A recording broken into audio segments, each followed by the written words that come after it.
প্রথমে জানার ছিল যে সবারই প্রত্যাশিত যে আপনি লন্ডনে আসছেন ভারপ্রাপ্ত চেয়ারম্যান সাহেবের সাথে দেখা হয়েছে কিনা, এবং দেশ জাতি এবং আগামী নির্বাচন নিয়ে দলের জন্য বিশেষ কোনো বার্তা তিনি দিয়েছেন, এটা হচ্ছে আমার প্রথম জানার।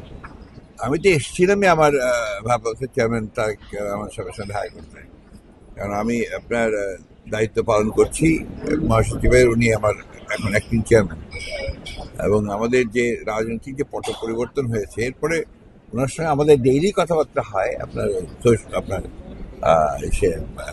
জুমে, স্কাইপেতে, ডিজিটালি, কিন্তু সামনাসামনি কথা হয়নি, যে কারণে আমি এসে ওনার সঙ্গে দেখা করেছি, কথা বলেছি, এবং আমাদের রাজনীতির বিশেষ বিশেষ যে বিষয়গুলো আছে সেগুলো নিয়ে কথা বলেছি, আমাদের ভবিষ্যৎ কর্মসূচি নিয়ে কথা বলেছি, এবং আমরা যে পদ্ধতিতে আমরা এগুচ্ছি, সামনের দিকে যাচ্ছি, সেই পদ্ধতি নিয়ে কথা হয়েছে, এবং একটা ওয়াইড আপনার পরিধি নিয়ে কথা হয়েছে। এবং নিঃসন্দেহে আমি ব্যক্তিগতভাবে অত্যন্ত সন্তুষ্ট যে আমার চেয়ারম্যান মহোদয়ের নেতৃত্বে আমরা সঠিক পথে এগুচ্ছি, এবং আমার বিশ্বাস যে আমরা আগামী দিনগুলোতে নির্বাচন যখন আসবে তখন সেই নির্বাচনে আমরা তার নেতৃত্বে আমরা অত্যন্ত ভালো ফলাফল করতে পারবো। কারণ উনি এই কালের সঙ্গে সঙ্গে, বয়সের সঙ্গে সঙ্গে উনি আপনার অনেকগুলো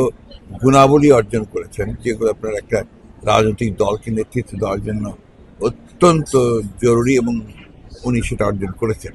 এবং আমি অত্যন্ত কনভিন্স যে তার নেতৃত্বে আমরা বিএনপি শুধু নয়, গোটা জাতি উপকৃত হবে।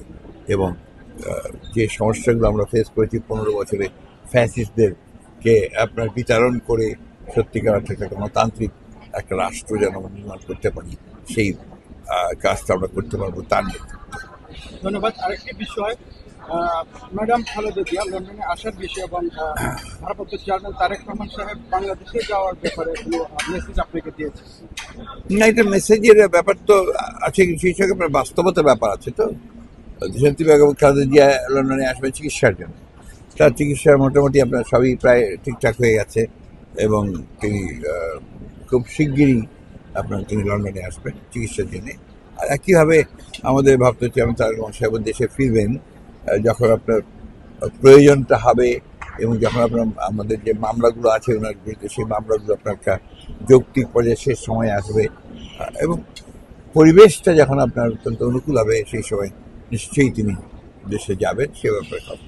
আরেকটা বিষয়, প্রবাসীদের পক্ষ থেকে বেশ এক সপ্তাহ আগে প্রায় বাংলাদেশ হাই কমিশন হঠাৎ করে নো ভিসা রিকোয়ার্ডে তারা ফিটা বাড়িয়ে ফেলছে, 46 পাউন্ড থেকে 70 পাউন্ডে নিয়ে গেছে একদিনের নোটিসে। ইন্ডিয়ান কমিউনিটিতে বা ব্রিটিশ পিপল যারা আছেন বাংলাদেশে, তাদের মধ্যে অসন্তোষ প্রকাশ করছে। সবাই বলছেন যে আপনি দেশে যাওয়ার পরে হয়তো বা সরকারের কর্তৃপক্ষকে এই বিষয়ে একটু কথা। আমার সঙ্গে যখন আপনার আমাদের দলের যে মিটিংগুলো হয়েছে সেখানে সেই বিষয়গুলো আনা হয়েছে, আমরা যখন প্রাইভেটলি কথা বলছি সেই বিষয়গুলো আনা হয়েছে। অবশ্যই আমি ফিরে গিয়ে এই বিষয়টাকে আপনার সরকারের গোচরে আনবো, এবং এটা যেন আপনার কমিয়ে আনা হয় সে ব্যাপারে আমার পক্ষে যতটুকু সম্ভব আমি কাজ করব।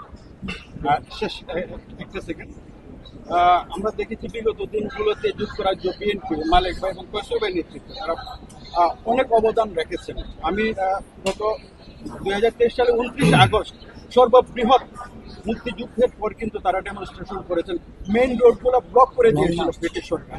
তাদের এই ত্যাগ প্রতিজ্ঞা যদি বিএনপি ক্ষমতায় যায়, আসলে আপনারা কিভাবে মূল্যায়ন করেন? না, আমরা দল হিসেবে তো আমরা তাদের প্রতি কৃতজ্ঞ, শুধু ব্যক্তি হিসাবে তাদের উপরে না, আমরা সামগ্রিকভাবে যুক্তরাজ্যের যে বিএনপি তাদের সকলের কাছেই আমরা অত্যন্ত কৃতজ্ঞ যে তারা দলের সবচেয়ে কঠিন মুহূর্তগুলোতে তারা সামনে এসেছেন, এবং তারা বাংলাদেশের সমস্যাগুলোকে বিশ্ব দরবারে অর্থাৎ আন্তর্জাতিক পরিমণ্ডলে নিয়ে এসেছেন, অত্যন্ত সাকসেসফুলি নিয়ে এসেছেন, যার ফলেই আপনার এই দ্রুততম সময়ের মধ্যে আমরা দেখলাম যে আপনার একটা ফ্যাসিস্ট গভর্নমেন্টকে আপনার চলে যেতে বাধ্য হতে হয়েছে। আমি বিশ্বাস করি যে তাদের নেতৃত্বে দল আরও বেশি শক্তিশালী হবে, এবং তাদের মূল্যায়নের কথা বলছে, জনগণ তো ইতিমধ্যে তাকে মূল্যায়ন করেছে, অবশ্যই তাদেরকে মূল্যায়ন করবে, দলও তাদেরকে মূল্যায়ন করবে সঠিকভাবে। ধন্যবাদ।